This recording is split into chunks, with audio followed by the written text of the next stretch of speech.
Hey, yo, what up, bro?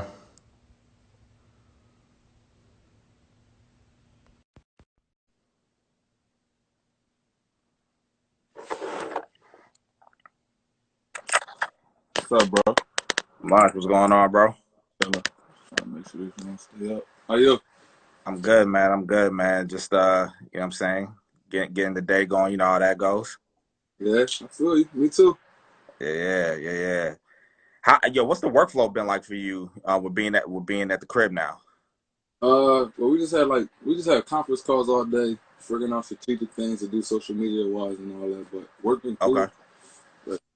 cool. But still work. Nah, I feel you. Make sure that the phone not on real fast. Yeah, but what's up though? Chilling, man. Chilling, man. Give me 1 second real quick. We're gonna go get things cracking. Pen comment. There we go. Yeah, man. I appreciate you. You know what I'm saying? You joining. Is the audio good and everything? Yeah, I get Okay, cool, man. Well, it. John. before we go ahead and jump in, yeah, I see you with the background, man. The joint is crazy. Yeah, no, It's my a, home gonna talk about Anthony. He out of pocket saying my real name. yeah, it's a shame that you know what I'm saying, you ain't got no size 12s over there though. Yeah, 10 and a half, 11 over here. ain't no 11 and a halves running around. It's probably a few like the sneaks that run like super small. There Like, we go. That's what's up, man. Now before we get started, man, just a little brief intro. Appreciate everyone coming through. Welcome to the study breaks with Honor Roll Clothing. Got my man Munch on here. Just for if this is you guys' first time, joining us.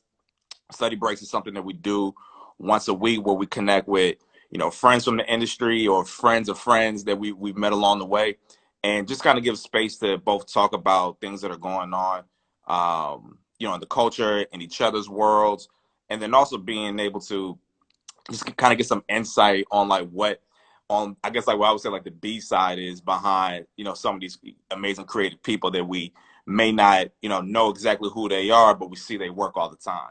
And Munch happens to be one of those guys. I mean, we're connected through Frank and then AJ, and so man, it's a pleasure to be able to sit down and chop it up with you, bro.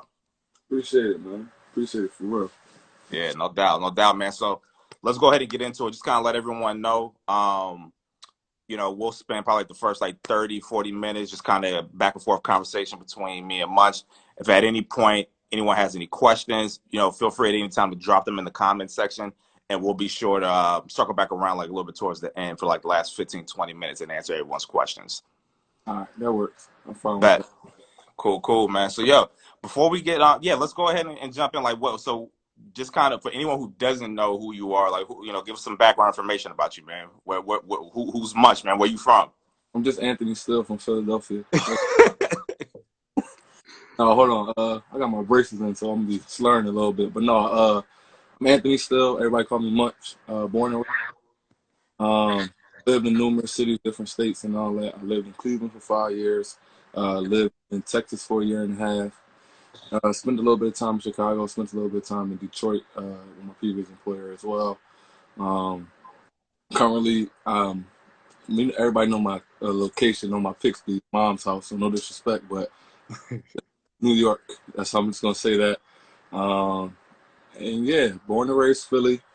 Huge sneakerhead. I'm not like the new sneakerheads. How everybody like Jordan ones, of course, as of lately and all that. But like I really Bro, dig I'm counting like six or seven of them Jordan ones right there. go higher. You gotta go up. Okay, I just gotta go up a little bit more. That's it. Yeah, Yeah. I go higher. But no, like I love sneaks. Always have. I used to leave school early back in the day sometimes to get sneaks.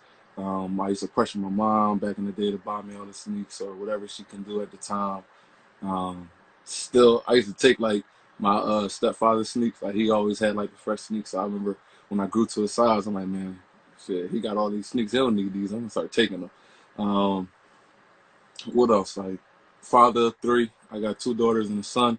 Uh, Oh, 7 and 1. Um, okay. what else? I love hats, love clothes, love shoes, of course. I love to support anybody black. I support black artists, black art. Yeah. Uh, yeah, and I just like to put people together and create opportunities for people, man. That's what I'm really about. Like any position I ever been in, it's like, hey, somebody took a chance on me, so why not take a chance on somebody else? So, Yeah, and so like that's like honestly like a bulk of kind of what I want to talk about today. I know we had like an hour-long conversation, the Yeah. other day, but that whole idea of connecting people and the work that you're currently doing, where how you got into this position, so if you can, like, even just professionally, like, what are some of the things that you're involved in right now, and how did you even get to this place that you're at right now? Hey, so look, I see a couple questions coming in there. Put them in the box down there. We're gonna get them in like 30 minutes. He said. I don't want to like skip over it and everything. But what got me to where I'm at? That's what you said. Like, Yeah, um, honestly, just grinding it out and figuring things out. Like, I went to school and everything. I went to school for 2 years, college and all that, school and everything. And I went to school later. Like, I didn't go fresh out of high school and all that. But okay, figuring it out and being a connector. Like I'm a people's person. I like to have fun, joke. So if I can connect with you and create that vibe or that, it's gonna be organic, authentic. It ain't gonna be like, oh, this is a forced friendship or a forced relationship. Like, no, like yeah, I'm like genuine friendships, being genuine and kind to people. Like, yeah, I have my attitude ways and all. Everybody do, but like, if you really know me, you know, like, hey man, this dude is not cocky, not arrogant. He's cool. Like, social media can make people think you one way, but you're really not. But right, one, I just always just been organic and authentic to myself, and then okay. always also. So That's what's up, man. So I know that you're a marketing manager, for Foot Locker, but obviously you didn't start there, right? So let's kind of go back a little bit. I know you said that you've always been into the sneakers, you know what I'm saying?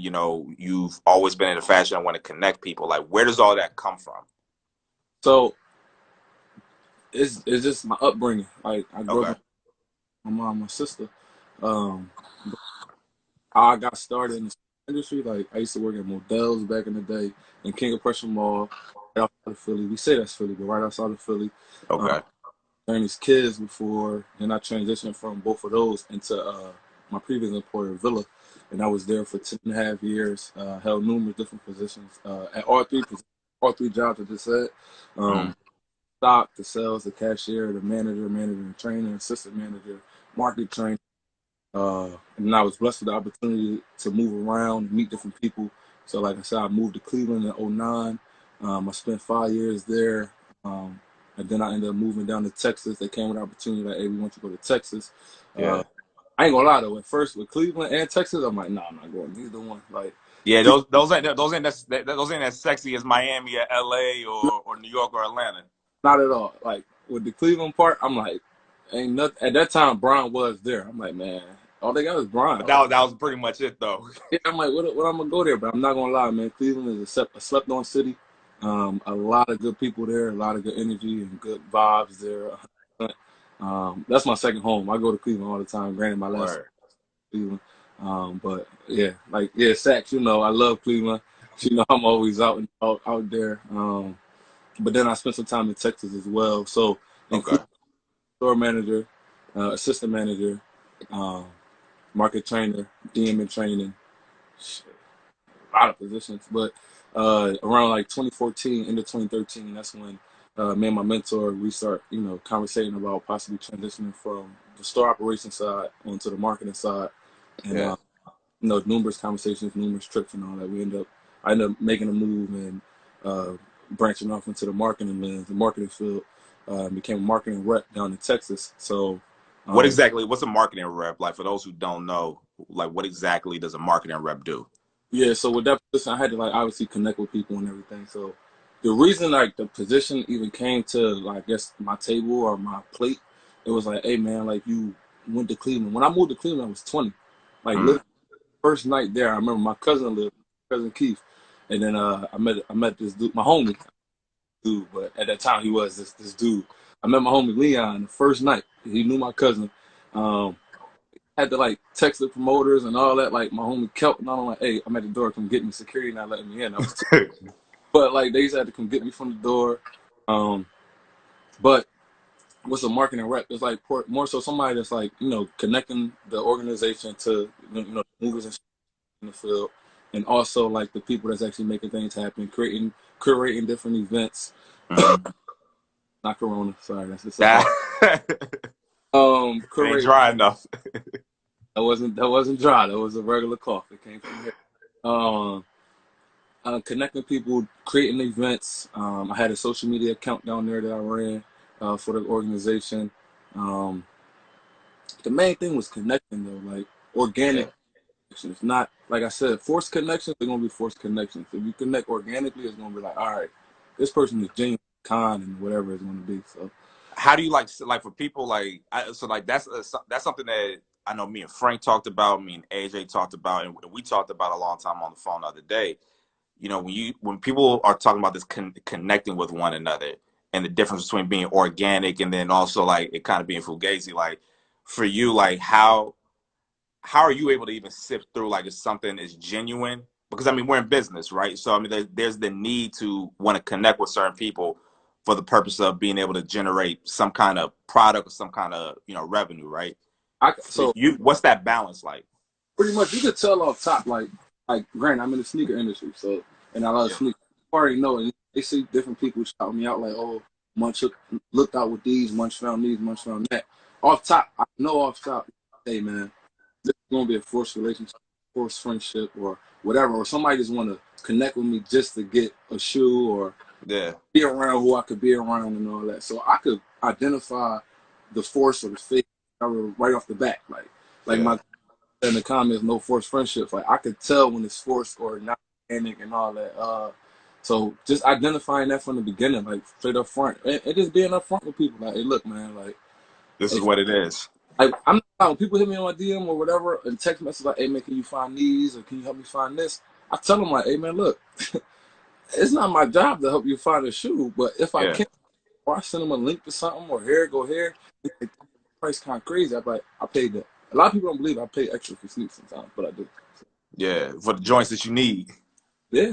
If I want them, I'm buying. That's what's up, man.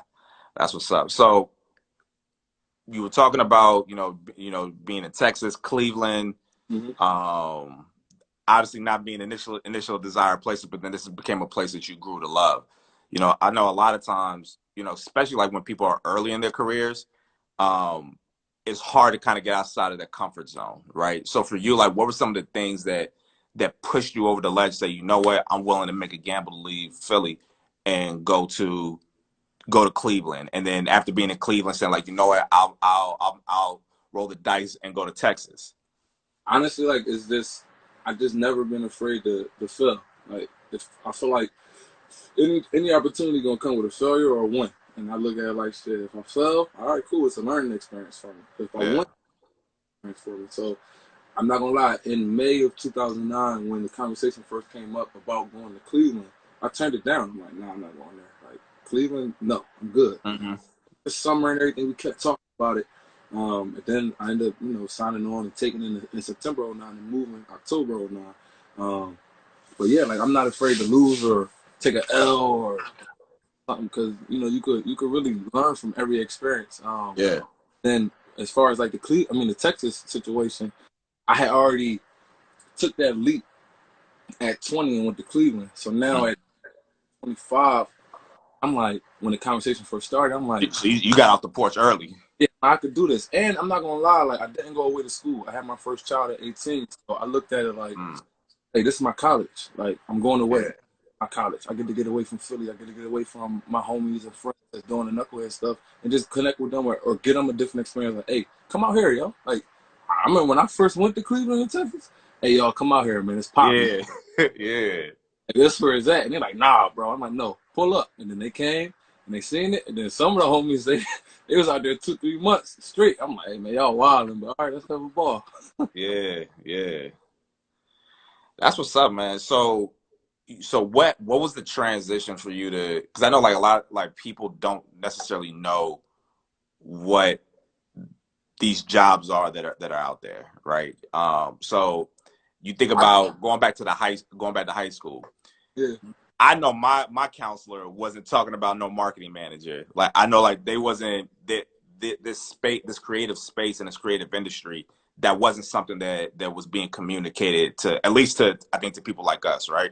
So like how did you um yeah, like what were some of the things that were you surprised when you found out that there were all these opportunities that were here to get in marketing and to get into retail in the space that you're in right now? Because like you weren't always, I mean, you started out with being in front of people, you know what I'm saying? But then you kind of went to the back end, right? So like, did you know that some of these positions were there, or was this something that you kind of stumbled on along the way? No, I didn't know. Is my screen off? Because I can't see. Yeah, the joint is green. I don't know what's going on. That's what I'm trying to fix it. Let me close out the app. Now it's black, right? It's still green? Nah, it's still green. I don't know what's going on. Hold on. Let me see if I comment. You got that Teddy Riley going. Technical difficulties. All right. Oh, I know what I did. I turned it. That was on a box. That was a sneaker box. Oh, boom. There you go. My bad. So the question was, repeat it. My fault. Like, I mean, it was just so much. I don't know. I mean, initially it was a question, but I just think it's dope that, you know,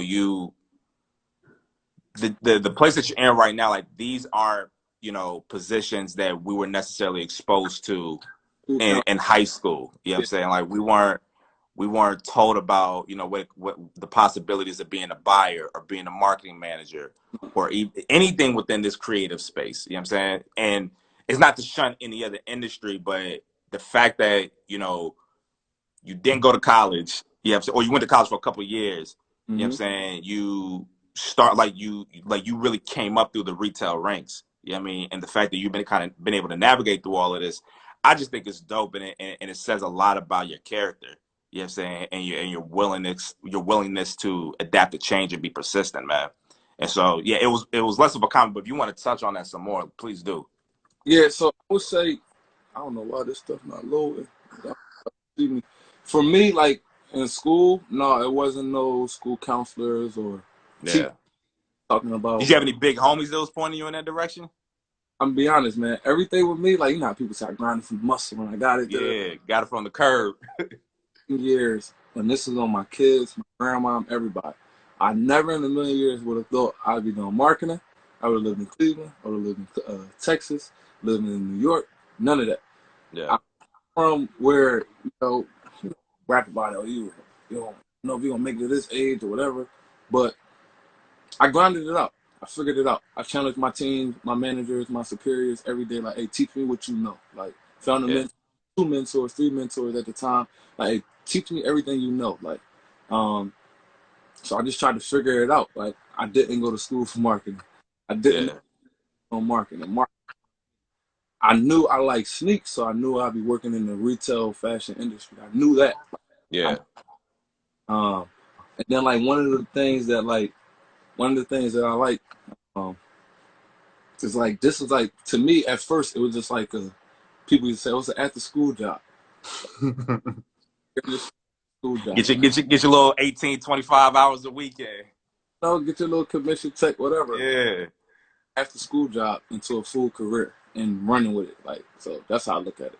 Yeah. I think what's also interesting is that, you know, we live in an era where everyone wants to be, you know, a boss. You know, everyone wants to start their own thing. No one, like, it's very rare that you hear people talk about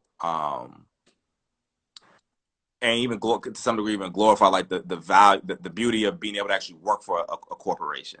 You know, it's always like, yo, like I'm about to go do it on my own and start my own thing. For you, man, like what was it that, I mean, because you're very competent, clearly. You know, I mean, you have a pulse on the culture. You're connected with people. Like, what was it that made you say, you know what, like I want to go this corporate route instead of the entrepreneurial route at least at this period of time? Again, I just went with the way.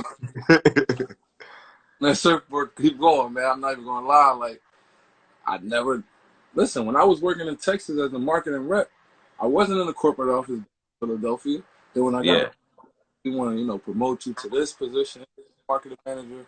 And you get to do this. You get to, you know, build out a program and teach other people how to do marketing, this and the third. I'm like, I got to work in the corporate. They're like, yeah. I'm like, back in the day, visiting corporate or going to manager programs, going to the corporate office. I get to work there, but I'm up. I'm back, and I was back home 7.5 years on the road, moving around Cleveland, Texas, and all that. Yeah. Home, I just went with it. So I never knew I'd be working corporate. Never knew I'd be working corporate in New York. any corporate office. I just figured it out, man. Like I said, I challenge people every day. I ask people questions. I'm not afraid to ask the question. I'm not afraid if I ask the question 7 different ways, I'm going to ask it until I get the answer I need. Like, Yeah. Yo, you mentioned that a number of times about challenging people, like, and I know, like, I'm that way, right? Like, it's very hard for me to be in a space and not to, on one hand, both value like what's already there, but then also to consider, like, yo, like, how can this thing be better, right? And I know definitely in the corporate space, like, that can sometimes be intimidating to people and can kind of push people, aware, give people a weird vibe. How, excuse me. well, Nah. That was a sneeze, my G. That was a sneeze. That was a sneeze. But not like how for you. Like, what is that? What is the what's the balance in like being honest and forthcoming about ways to improve a situation within your organization or within your team, especially to your superiors, and not be offensive or make it seem like you're trying to front on anyone. I think that's just you having to get a better understanding of your peers and your teammates. Like, you got to, one, everybody not going to think, move how you do, and everyone not going to think and move the same way. So, like, our team in the GO New York, like, I know everybody move a different way and who is great at this, who is great at that. I'm not even the big boss on the team, but it's like, hey, I Yeah. seen like, okay, strengths here, strengths there, strengths here, strengths there. So I know like, all right, you just gotta identify who's this and who's that. Like, that's Yeah, what. that joint. Have you been watching The Last Dance? Yeah, yes, definitely. Play a role, man. Listen, play a role. Bro, everyone and Robin did what Robin could do. Like, everyone wasn't going up there to clearing them boards and doing that grit work. And it's like, would you have? I mean, they had Horace Grant and cats like that, but like the question is, like, could they have had that run that they did without having someone who was doing that dirty work? You know what I'm The saying? The work that's not giving you 27 points a game. the way episode 3 started with Robin, he let Yeah. they Robin was a wild boy. right. The boys would have won these championships without me. Like, he knew his role. He's not Yeah. one as many or this and the third, but he knew that he played a major role on the team, and his skill set or accolades that he accumulated over the time of them games. It was like, hey, look, I played my role, and this is why I deserve my ring or my Mm. champion status, whatever it may be. That's So why he got 5 of them joints. exactly, Nah, exactly. that's what's up, man. And just to keep on that a little bit more, like, everybody, no matter your job, you look at it like, damn, I want to get to the next step. I want to do this. I want to do that. No matter your job or whatever you like, I want to get to the next step. Yeah. Like, that's the one thing that's what I hate about social media. Everybody think everything's supposed to happen quick and Yeah. fast. It take times. My story alone. 2007, I was on the sales floor. I was making 7.25 an hour plus commission. Literally 7.25 an hour plus commission. And I how didn't. many kids you have at that time? I had one kid on the way. I started July '07 at my previous Yeah. employer. My daughter was born September 24th. But I was making 7.25. I didn't care. One thing I didn't care about, I said, I get commission. All right, bet. Forget my hourly salary rate.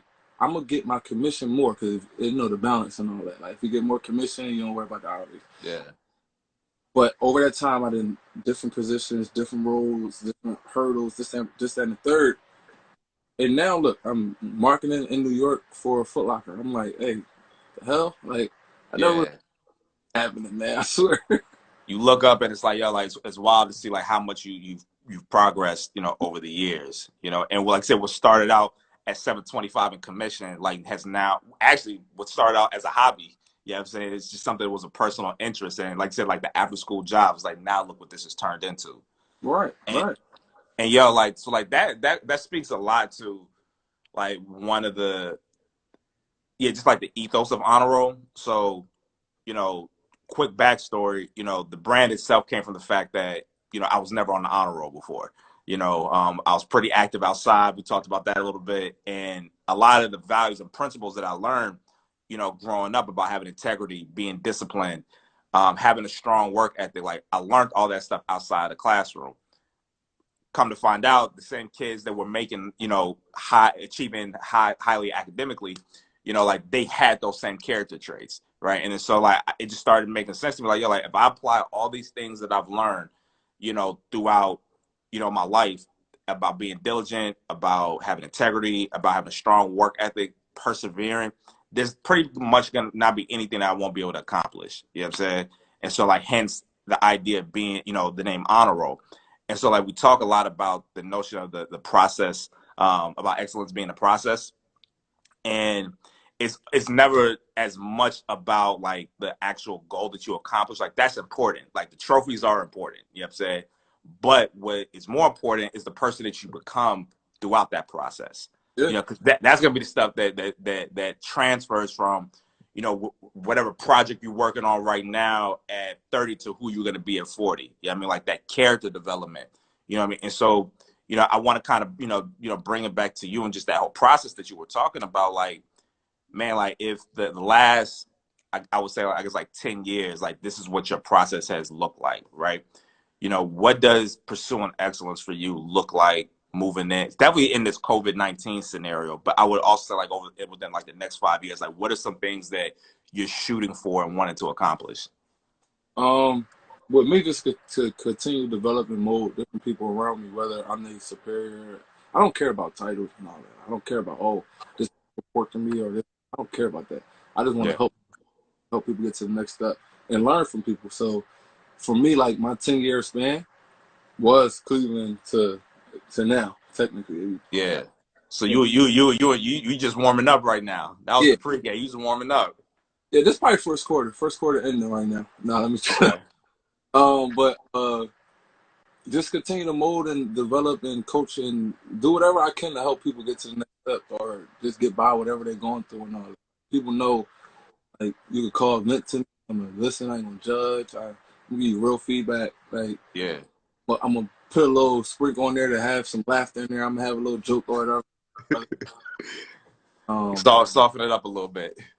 Over the next 10 years, some of the things I want to accomplish, like, obviously, like, different, accomplishments and promotions or whatever within my work field. Obviously, be a great father, continue to be a great father to my kids. Yo, let's pause there for a second, man. How has fatherhood been for you, like in this whole space of being in, in the footwear industry, and like how has that like impacted just how you work and how you approach things? But they Because I really, think like it's so fire, bro. Like my business partner, like he has a daughter. I yeah. love seeing, like black men who are just like really engaged with their kids. You know what I'm saying? And niggas is doing it in a fly way. You know what I'm saying? So like, yeah, what has that been like for you? With me, like, everybody say, "Oh, my kids keep me going." Like, but really, my kids keep me going every day. It's just great to see them grow and mature, be Mm. different. I'm like, damn, like I remember when you was this big, and now you developing and you talking and you flips that scaring me, but you like, no, daddy, I ain't scared, or walking, talking, dancing. I'm like, I just literally summed all three in one little quick sequence, like developing, flipping, walking, talking. That's 12, 7, 1. Yeah. But like, it's just been great. Like, and the dopest thing with me, and obviously people know I love sneaks, is like, with all three of them, regardless boy or girl, I'm buying you the same sneaks I got. So Yeah. you're gonna be Cap fresh. getting that same heat. So your kids' sneakers is as crazy. They got as crazy joints as yours. Yeah. Like with this COVID going on right now, I'm sorry because like my son, like I bought him all these size 5C right now. I bought him all these sneaks, and it's like, damn, like I'm going in the house, like really going nowhere. Like he can get fresh and I can post a pic, but like these sneaks gonna stay fresh in the crib. Like I need him to go Yeah. walk today, like not walk today, cause he fucking won, but Yeah. it's dope, man. It's dope. That's what's up, man. One thing I wanted before we dive into those questions, one thing I want to talk about is just the mentoring that you've mentioned a number of times. Obviously, I know you mentioned before about people who took an invested interest in you. Yeah. I know you talked. I remember when we was on the phone, you was talking about your teacher. You know what I'm saying? Who at a young age was like he was like, yo, this is what I see in you. You Mm-hmm. know, um, how has that? How is that? Say it again. Mr. Eba, that's the name, Mr. Eba. Do you want to go into that story? Not the full detail. All right. All right. No. I'll let you frame it how you want to. Yeah, I can. So Mr. Eba, for anybody went to Parkway that's over here, y'all know Mr. Eba with the dreads. Mr. Eba was my man. But I was doing some knucklehead stuff at that time. Doing some knucklehead stuff. Leave it there. In school. But he found out. Whatever, pulled me to the side. I denied it. Then, later on the line, I guess some upperclassmen, because I was in 9th or 10th grade, and he was teaching 11th grade math. And I'm like, nah, bro, like, I don't know what you're talking about. I don't know nothing about nothing. He pressed me again. I'm like, nah. Then he was like, look, man, I know you're pop, this and that. I'm like, oh, you kind of cool. So we end up, making a bond, making a connection. And, like, he just told me, like, hey, man, look, what you're doing is cool, but I could see you going a different route, and that's elevating it to a whole nother level. But then it's crazy, like Mr. Eba, he was a solid, male figure throughout my I met him in 9th or 10th grade. I can't remember the exact year he pressed me on that topic. But he been a good male figure throughout my high school time, and I ran into him last season, not this season that just got postponed quote unquote by the NBA. Yeah. At a game. I got season seats to the Sixers, and I'm in my seat, and I look to my left down the road, and I see Eba, and I'm like, damn, dog, what's up? Like, we get to talking and everything. And I'm like, yo, and he asked me, like, you still doing that? No. But then he like, yo, man, I'm glad you, possibly, doing great. And then we connect, and we talk. So that was, I graduated 07. So like I think I saw Eba in 08 or 09. Yeah. But then from that time, I haven't saw him all the way up. Reconnected with him, and we talk still to this day. That's dope. Yeah, man, I still I was telling you about the teacher who I had a similar situation with, man, Mr. Lundy. Yeah. He had no idea, as you would say, the knucklehead stuff that I was doing, but he on Fridays, like, all the teachers could wear sneakers, so he would always come in like with crazy dunks. Like, I remember he came through with the De La Souls. The De La Soul dunks, and I was like, oh, okay, like you out here trying to get jiggy with it.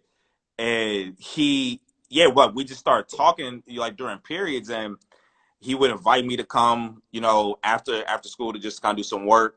Mm-hmm. He put me on a little brother, and then I would just kind of share with him things that were going on, not in crazy detail, but he would just tell me what he saw in me, and there's been like a few people that I've had throughout my life that have been special like that, to where like their words and them just like telling me what they see in me, like, has been a game changer. You know what I mean? And it's helped me to see potential in myself that I wasn't aware that was there. So, for you, like, having, guys like that in your life early on, I know you talked about some of your other professional mentors, like, what has mentoring been looking like for you, with pouring into young creatives, or even just people from your neighborhood, and helping them to see other possibilities that they may not know are there?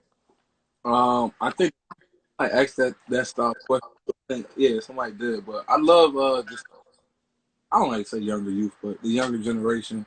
The little homies. Yeah, I love talking to them. Like, anybody that, I'm not gonna lie, I answer all my DMs. Like, if someone hit me in my DM, like, hey man, I like what you're doing. Can you be my mentor? Can you talk to me? Off top, I'm asking why you want me to be a mentor to everybody. Yeah.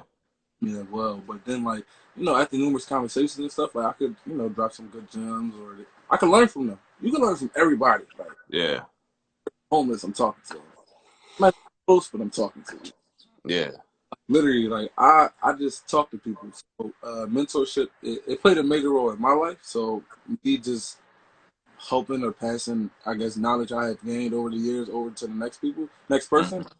So, I got a few people that I talk to daily, younger people, and people that want to pick my brain and hit me up like this. Hey, bro, how you doing? What's going on? I got this idea. Let me run it by you. Or different artists. Like, can you be my manager? So, some people I tell them, like, look, that's not really my lane, but, like, give you guidance or give you some ideas, or I guess some of my knowledge on the industry, or people that I know that does that, and possibly put you in a position to win with them, or whatever it may be. Yeah, and like, one of the things I think is important that you was talking with, that you were just mentioning, was like you're not going to be able to help everyone. Like you're not going to be the expert in how to get signed, you know what I'm saying, or how to, do a number of things, right? So I think clearly people take a look at IG and they see people's followers, you know what I'm saying? They might be verified. And then it's like, oh, like this person could help put me on, right? But that clearly like isn't always going to be the case. No. There are people that I'd imagine that there are people who aren't necessarily like popping on IG who can still add value. So like, what would be your encouragement for people, like for people to be able to take a look at the other individuals that are around them to say like, hey, like this is how I can identify a good mentor. You know what I'm saying? This is how I can, and then even like, what does that conversation need to look like? I would just say anybody that's trying to figure out a way to not look at the person that has 100K followers or verified account or different people following them and comment on their pictures and all that and see like that, how can I organically connect with somebody? Yeah. Watch looks, search the Black Godfather and watch the Clarence Munch story. Come on. That man Come on. is Come on. He played it back. He played it back. He don't care about that fame. None of that. He's a famous person. And he's shaking. The Black Godfather on Netflix, the Clarence Munch story. Then Google him and read up on it because not young man. That man is still out here. He was just at the brunch. He's still clicking. The brunch in December. I'm still like, getting busy out here. Or he's still around. Like, watch that. You'll learn something from that one. And then a blue, like Malik just said, and Malik we trust. A blue checks don't mean nothing. There's people without blue check. I'm not verified. Like, but blue checks that got more power or connections than people with blue checks. Like a blue check nowadays, it's like, okay, all right, you want a cookie? Okay. Yeah, you could have did all kind of things to get your follower count up crazy, and a blue check. World, like I'm partnering with different people, getting paid to go to different things and all that, and listen, I never would have thought none of this to happen. Like, my mom talk all the time, like, Mom, I don't know how it happened. I woke up, wiped my eyes, boom, here we go. Let's rock out. Yeah. That's what's up. Yeah, let's go ahead and dive into these questions. We got like 23 minutes left. Let me see. So we got like 5 that are in there already. So anyone who wants to ask a question, go ahead and drop it in. All right, so we got one question. What advice would you give a kid who loves sneakers and wants to turn their passion to profit? That's a broad joint, but yeah, I'll let you take a shot at it. All right, so you're trying to turn it into profit by reselling sneakers, or you trying to turn it into profit by creating a career or some type of like myself? Like, so I would say, if you trying to resell, I have no answer on that. I buy sellers. I don't know how to tell a reseller what to do. Like, you just buy sneakers and you resell them at that point, I guess. But if you're trying to like really figure out, okay, if I got a passion for sneaks, how am I going to go about making a career for me or making this something I want to do for a long time? Identify like what you really want to do and rock out. Don't be afraid to play the back role. Like I said, I was a stock person. I was a cashier. I was an assistant manager, store manager, salesperson. So don't be afraid to play whatever role you have to play at that time. Like, so if you have to start as a salesperson and work your way up, cool. That's your lane you got to go through. If you come in straight off the top as a store manager, and you want to get to the district manager level, or branch off to another lane like buying allocations or marketing, figure out what it is and rock out and ask questions. So that's my answer to the question. That's what's up. See, next one we got. This is good. What's one thing you would change that you did before? If you would, you change it. Yeah, I would imagine that they just asking. See, look, everything pops on that. So I got, what's one thing you would change that you did before? If you would change it. What? Oh, it's fucking me up too. Yeah. Is there no? We'll make it eat clean. Is there anything about your process that, like hindsight, you would go back and you would redo? Or there's some mistakes that you've made that you've learned from, and it's been able to help you thus far? No. I wouldn't change anything. I like, Okay. I like, I ain't speak on this, but I got fired from my previous jobs and rehired. Like I wanted, I don't know, I didn't want that to happen, but I like the lane and the road that was built because it helped me Yeah. become the person I am today. So I wouldn't change anything from my past. Like only thing I would change is just possibly just have all my kids closer because right now I'm traveling boom boom boom around the globe. And, Yeah. but that'd be like the only thing, honestly. What is so I want to ask a question to on top of that, like how do you deal with failure? You know, like I know Learn. people respond differently to it. Um, you know, but when you make a miscalculation or like when you make a misstep, like what is your process what's the process that you go through to kind of evaluate things and to kind of get things back to where they need to be?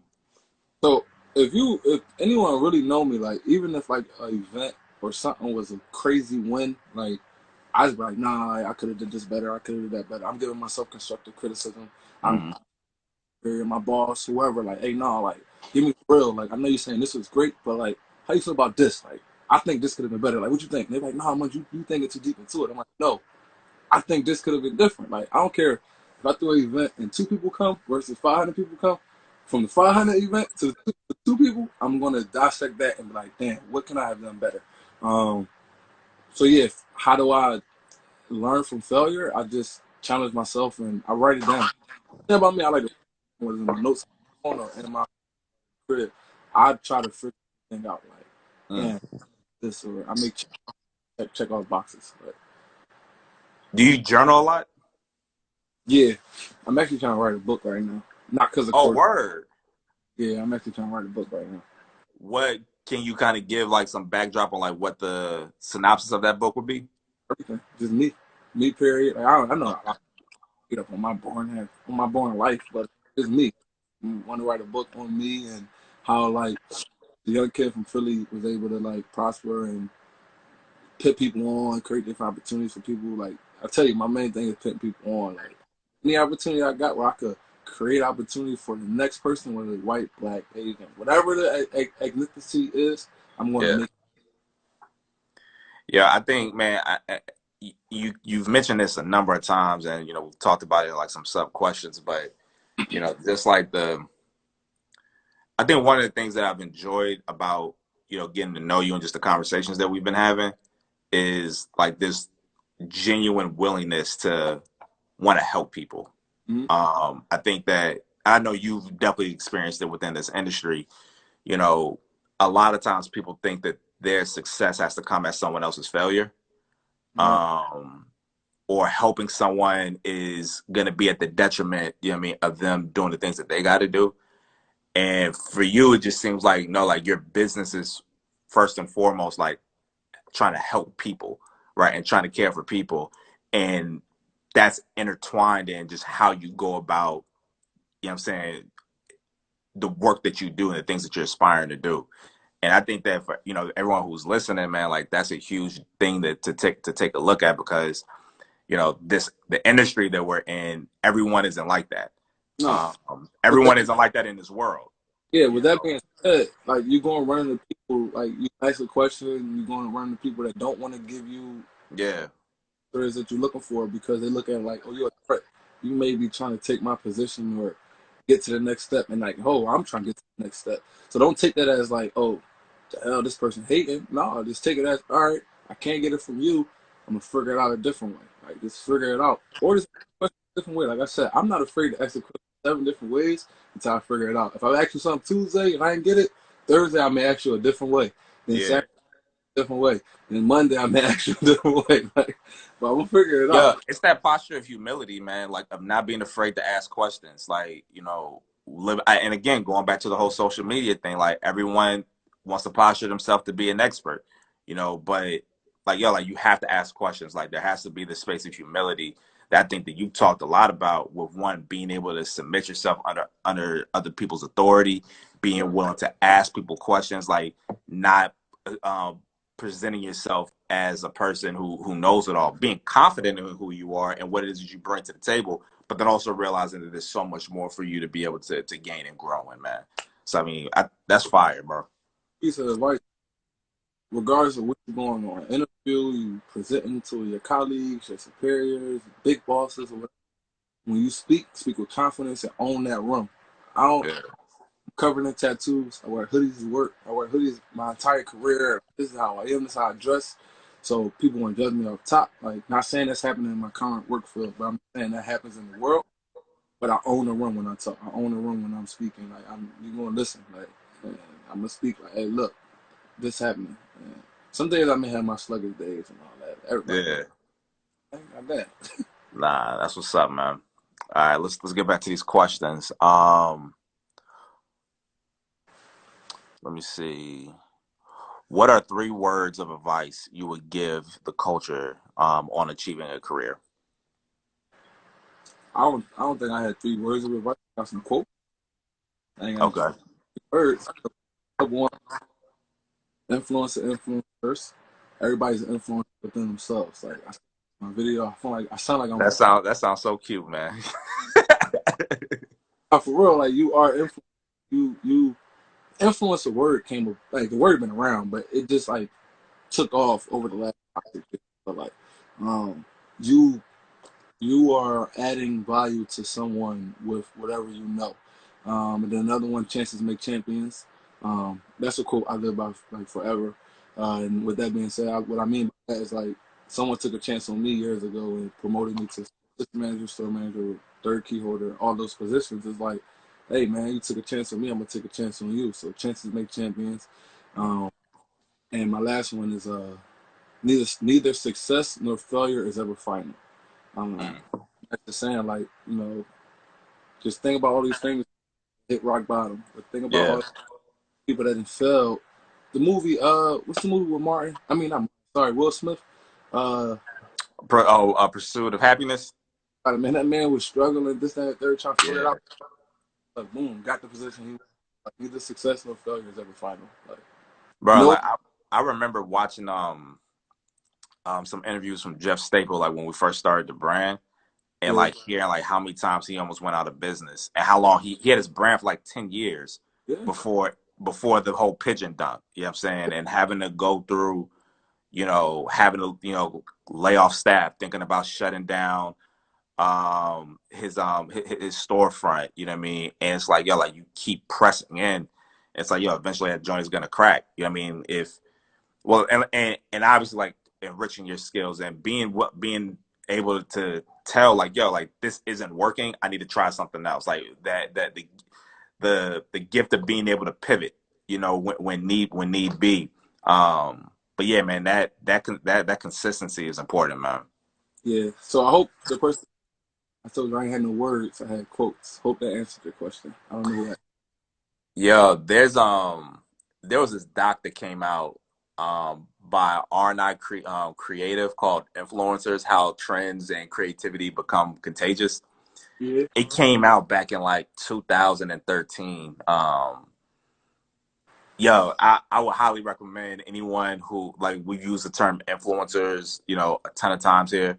Um, yeah, I would highly recommend, y'all check that out. Yeah, shout out to the homie Frank, man. I hope all is well, bro. Happy late birthday. yeah. Season. Let's see. The Let's tourist cut though. I say think that again. he make the tourist cut. Man, Did he make the what? is he a tourist or? 'Cause I'm a tourist. My birthday May 12th. Oh no, well, I don't know what he is. I don't get down with the signs as much. Yeah. Hey, some say the name of the documentary. Check out. Yeah, it's from R&I Creative. So if you Google R&I Creative and just type in influencers after that, it'll pop right up. All right. Let's grab a couple more questions. The camera. Turn that joint. Boom. There we go. All right. All right. Someone asked, "What's next?" Well, you said you're writing a book, so yeah. I mean, we'll be looking out for that. Do you have like an actual date on when you're trying to put something out? Nah, it's honestly it's like I need to be more serious about it. But what's some other things that's next? Continue to grow within myself. I want to open up an event space where different creators activate. So I'm actually looking into that now, and I'm Okay. throwing a sneaker ball this year. A If sneaker ball. yeah, it was supposed to be in May for my birthday, and I was gonna make it like an annual birthday thing. But I'm gonna push it back and really plan this one out. It was already planned out, but it's gonna be hopefully sometime in the fall if all this passes. It's gonna pass by then, but if they like, oh, group gatherings over 300-400, I'll be fine. Yeah. That's what's up, man. Um, One of the last questions was like, what is there anything that your older self would tell your younger self? As far as, just the process is concerned. Uh, you don't know it all. Yeah, that's a fact. 3-year-old me, I was cocky. I was telling, oh man, I remember I worked in the stores. I used to call the other managers talking trash, like, yo, my store beating you. Da, da, da, da. Yeah. They's like, hey man, like older managers, my man Kenny in Pittsburgh is like, hey Munch, man, chill, bro. Like, you had a good week. I'll be back next week.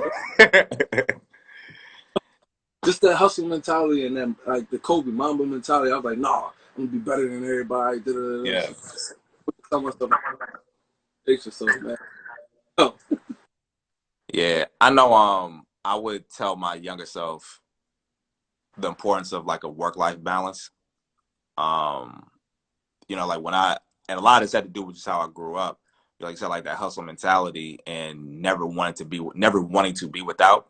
yeah. Um, there were a lot of things I didn't take my emotional health into consideration that much growing up. And I put in a lot of hours, you know what I'm saying, like in my early 20s and getting my brand off the ground and working and, having to figure out a way to fund different projects. And on one hand, it's like, yo, you got the youth to do it. Like, you got the energy. So, like, don't, like use that to your advantage. But on the other end, I would have I would have taken more time like for myself because I was giving zero time to myself. Like it was just all work. Um, I, and then also I would give myself just a look. What you about to say? I said I agree with that. I agree with that. Yeah, I would give myself a little bit more grace as well. Like I'm I hold myself to very high standards. And as a result, I hold other people to high standards. And so just being okay with the fact that some things just aren't going to work out. Mm-hmm. And, it's okay to mourn what was lost and what didn't work out, but like take that time, but then get back to it, pretending as if things didn't happen, especially as far as like failures in business. Like I wouldn't, you know, I used to take that stuff very personally and hard, and I would definitely change that moving forward. I would tell my younger self like, yo, it's gonna be all good. Right. Like this is gonna pass. Okay. Yeah, I mess with that. Especially the part about giving yourself time to yourself. I was just working hard, Yeah. and I started like doing different stuff, traveling, and I realized like, hey man, you gotta spend this money or your club money a different way. Take a trip. Yeah, yeah, bro. Cutting out the club and the bottles, you start Yeah, having a lot of excess bread to go do some other things. buy sneaks. There you go. Yo, so we got a couple more minutes before we wrap things up, man. Like I want to spend some time just like on the sneakers and some of the ones that you hold personally dear to yourself. And I would ask too, just like what are some of the joints that one like you just like are your go-tos on a regular basis, but then also that the story that was told with those sneakers yeah mattered the most. Okay, which ones you pointing at? My go-tos, Okay, all right, that's everyone's. There you go. Royals, so stay up there. I get up. Let me get up. Royals, another Okay. go. Obviously, these are like everybody go-tos nowadays, but fragments. These definitely my go-to. I could wear these every day, no matter the outfit. Uh, what's some other daily go-tos or like? Yo, what's some joints that meant a lot to you as a kid that when you find that you weren't able to cop, but when you finally got your hands on, you was like, oh yeah, that's it. Oh, we could talk about that. Oh, let me prop this back up. So and it's a sleeper, like the Jordan 10 Steele, like the Mm-hmm. white black colorway. My last name's Steele, so it kind of connect back. But I Okay.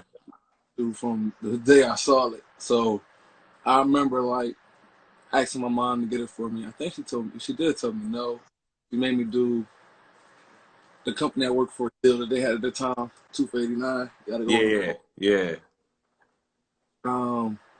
But when I was able to buy it myself, just before I was any type of sneaker plug, connect, whatever it is, my guy at the store called what was it? Real McCoy's down in Philly. He hit me up like, "Hey man, I got these 10s and like come get them." And this was like a month and a half early, and the box price was 120. Shit, all right, but I'm in class. I'm in Yeah. second Yeah. How period. many classes did you skip out on before in order to go get some releases? It's been some time, so look, texting back. I'm like, man, look, lunch in 2 periods. Like, I don't need lunch at this point. I need the sneaks. So Yeah. when lunch, I ended up skating out of school. I left, shot down Real McCoy's. I ended up getting the sneaks. Went back to school. So just say I had on some white forces. Went through the security metal detectors and all that. I went back to school with the 10s on. Yeah. Oh, you didn't waste no time busting them joints out. Miss Diane, rest in peace, that was a security guard at the time. She knew everything. Like, nah, this dude didn't come with these on. She pulled me to the side in the hallway like, "Hey, Munch, you didn't have those on when you came to the metal detector this morning." So now I'm back at school now. I got to see. Yeah. You ain't had these on. I'm like, "Yes, I did." So like, nah, come with me. That house detention. I saw you running down the street and you ran out the door. I'm like, ah, damn. So I got in-house detention a few times. Yo, where's the box at? It's in my storage unit. It's a gray box. It's an old school box. Isn't it? No. I'm saying like when you was coming back into school, like where's the box at? Oh, I stashed it. Okay. When you come into school, you had to go in the basement, and like we used to gamble in the bathroom in the basement, and then like in the ceiling, like people used to like hide. You know, Whatever. Yeah. it was a locker down I kept for basketball practice. I had a combination lock on there. I put it in the lock. Because anybody could just. I put it in the box, and then I ended up getting them at the school after my in-house detention and all that. Word. Yeah, nah, I ain't got none of them joints. Like I worked at Finish Line, and we would always just like we would get, you get the shipments in before they actually come out. So we all had like our own little section of like, Yep. you gonna go and put those on nice. Yeah, I wish it was open right now. I get my employee pass. Yo. That's what's up, man. Yo, man, we appreciate this time, bro. Like this was good, man. Cut off if you want for another 20, 30. Say that again. So we can keep going if you want. If it's gonna cut off, we can start it back up. It's up to you. Okay, all right, we can run it for a little bit longer, man. Like, I don't know. It is. Yeah, it's about to end in a couple minutes. Yeah. Man, like, well, yo, like, I know I've asked you a ton of questions, man. You got any questions for us and the stuff that we've been doing with the brand? What's next for y'all? Haha. You asked me what's next. What's next? Yeah, man. So for us right now, like we're taking with everything that's been shaking around, like we spend a lot we spend a lot of time presenting product through our release events. So obviously that's not like we're not, like, social distancing isn't allowing that. So right now, like, we're putting a lot of emphasis on our online platform. Mm-hmm. And so, like, doing stuff like this, like connecting with guys like you, developing dope content for people to be able to experience and be able to get some value from without having to swipe their card or do anything like that's the immediate thing. We do all of our production here in Atlanta, so all the pieces that we have, like, we don't do champion stocks or nothing like that. Like, we develop all of our product from scratch. Yep. So what I'm going to do is like take the next probably like month or so just to kind of finish designing out the rest of the year. We'll probably have some new product coming in summertime. We just came off of a strong release, for Black History Month, where we're talking about, some of the brokenness, and obviously in our culture and how predominantly white industries exist and, how they've, been developed to try to keep people of color and people who don't look like them out. And so we spend a lot of time like doing storytelling. And so definitely over the next, few months, we'll be doing a lot of storytelling just with editorials. All right, it's joint about to end. We'll hop back on. All right, let's jump back on. All right.